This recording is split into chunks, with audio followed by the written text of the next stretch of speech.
can anyone tell me here if Web3 UX is actually better than Web2? Does anyone believe that? Likewise, we love MetaMask. But there's again an issue with MetaMask. It looks something like that when you're trying to confirm a transaction, and even if you're trying to verify it on Etherscan, it looks very confusing. I told my dad I'm doing something in blockchain, and he looked at it. He's like, "ये तो scam कर रहा है भाई, क्या कर रहा है? ये समझ में नहीं आ रहा है मेरे को."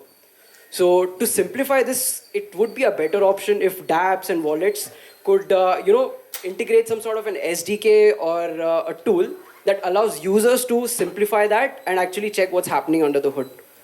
So this is what happens with bytecode. It takes a transaction, and on the dApp, it converts it into a readable message. Like, for example, if you're buying something for ETH, if you're buying an NFT with ETH, it shows you that you're actually transferring 0.01 ETH plus some kind of service fee that's actually a gas fee and buying that NFT. It has a lot of use cases as well. dApps can integrate it to build notification feeds. Even MetaMask and other wallets can build out their wallet activity. And in a way, it also helps to prevent scams since users can actually know what's happening with the function. So this is the current state right now. This is not exactly decentralized. We're kind of moving towards progressive decentralization, Web 2.5 right now. So it gives speed and a good use case. So this is the current scenario right now.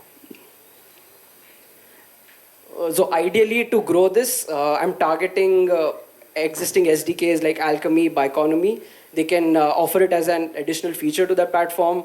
And on the side, I'll be even working with them to develop content and open source SDKs.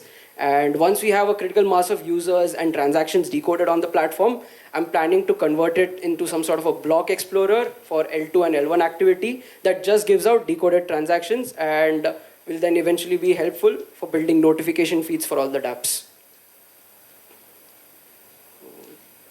So the product right now, it just takes the transaction hash and decodes it on the Polygon network.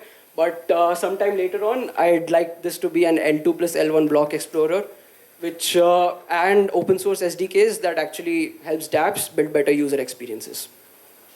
That's, again, the block explorer, it takes time, and again, there's a decentralization problem. So I just spoke to Anomit about 2-3 days back, and data aggregation is a really big problem. So right now I want to move progressively towards it, see what the user interactions are and see how the users respond to it.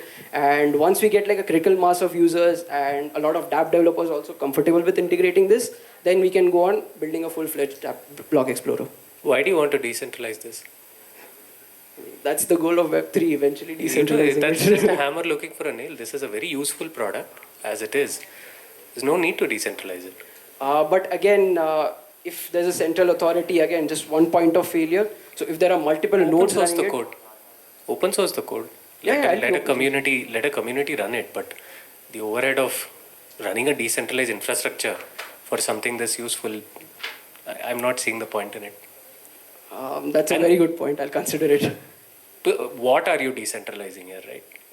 The data, that's all. Like, if there are, so this is what happens on the back end. It takes data from the blockchain, converts it to a readable form, and stores it. Yeah. So, just to make sure that... For the decentralization purpose, where you store it can be on the D-Web instead of centralized servers and things like that. But there is no decentralization play here, which is not a bad thing, which is what I'm getting at. It's fine if it's not. It's solving a really important problem, and maybe thinking about decentralization as a scale may not even be necessary, and it will still be immensely useful. Thank you so much. That saves a lot of money here. Thank you so much. Exactly my point.